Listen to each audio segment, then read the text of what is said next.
这是我目前遇到的最艰难的一次 AR 眼镜体验啊！因为按我以前的风格，我一定会找出若干个它需要改进的点来吐槽一下。不过这次虽然我用了挺久的，但是可以用来吐槽的点真的是越来越少了。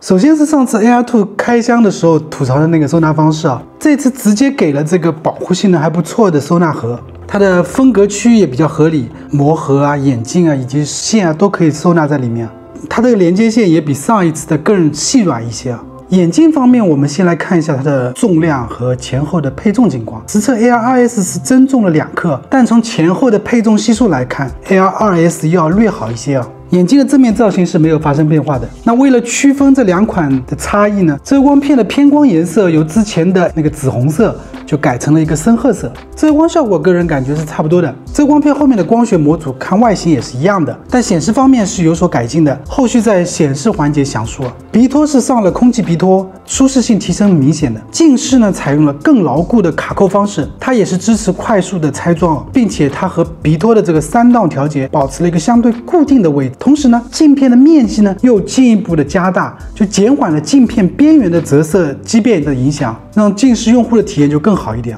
不过这次近视镜片它是官方补贴200元配镜费用，一般度数的朋友他大概需要自己补个99块钱。我对比了一下 Air2S 的改进鼻托和近视方案也可以用在 Air2 上。通过夹紧松开鼻托，再结合这个镜腿的3档调节，的确可以找到一个特定的角度来满足最舒适的画面观感。我个人使用的习惯是会首先把鼻托来推到最内侧，然后呢调整镜腿的档位来调节画面的角度，最后再通过这个鼻托的松紧来避免边角的遮挡，这样调整下来使用是最舒适的。镜腿这次变化是比较大的，配色用上了更张扬的银色，镜腿的后半段是由延伸的，而且相对 AR2 来说是更软的，所以不仅它提升了佩戴的一个稳定性，也提升了一个舒适度啊，特别是躺下的时候不再容易被镜腿给顶起了。这也是目前各家 AR 眼镜都在改进的方向，期待下一代镜腿它的内侧材质可以更软一些。AR2S 的镜腿相对于 AR2 是略宽一些啊，横向色是略薄一点。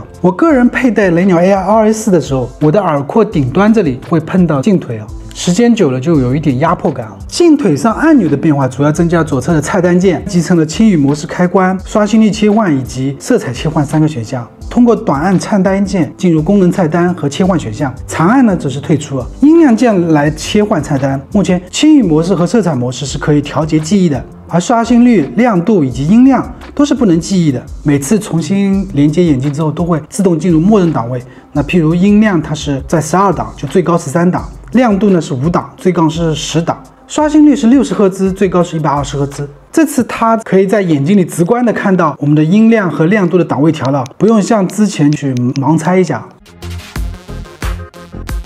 还有镜腿最明显的区别就是它的音腔、定向音频的开孔以及泄音孔的开孔啊，都是变得更大了。顶部泄音孔周围还标注了雷鸟 Sound 标识啊，可见这次雷鸟创新对它镜腿音质的一个信心。雷鸟创新首次在眼镜款式上用对称4频共振音质单元啊，的确这次的音质提升还是蛮明显的。雷鸟 AR2S 也得到了中国电子音箱行业协会金耳朵优选的认证。我们直接来几段音乐来对比一下。让我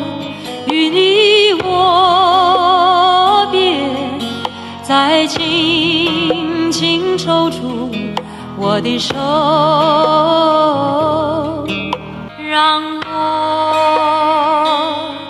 与你握别，再轻轻抽出我的手，让我与你握别，再轻轻抽出我的手，让我与你握别，再轻轻抽出我的手。顺便来看看它轻语模式下的一个声音隐式的对比情况。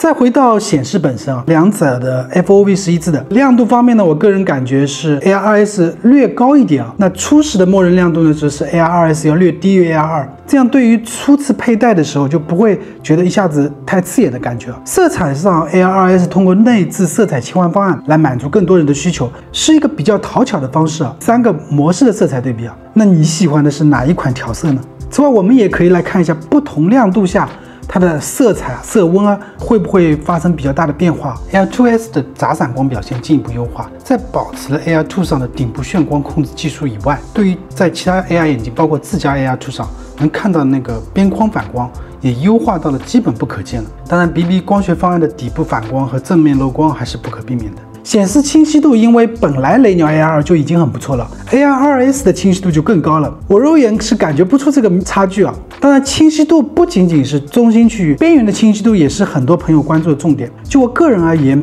边缘是没什么变化的，都需要通过我之前的那个9项调节来精准的调整啊。所以边缘清晰度情况还是要亲自上眼体验才行。作为 AR 观音眼镜啊，雷鸟 AR2S 也是目前首款获得 Z-Real 真响认证的高帧率高清观音 AR 眼镜。我通过连接我手头的这些智能终端设备啊，兼容性问题可以看一下这个表。HDMI 转接方面，我关注的是120赫兹和连接台式机进入 Milo Studio 的这个支持情况，而边充边运的支持情况，我可以看一下这个表。我通过开启120赫兹模式，然后开到最亮和最响的状态啊，两者的功耗对比如下。可以看到 Air2S 由于引入更强的进腿音质单元，整体功耗略高个 0.2 瓦样子。通过观影15分钟之后，两者的发热对比如下 ，Air2S 的发热也得到降低啊。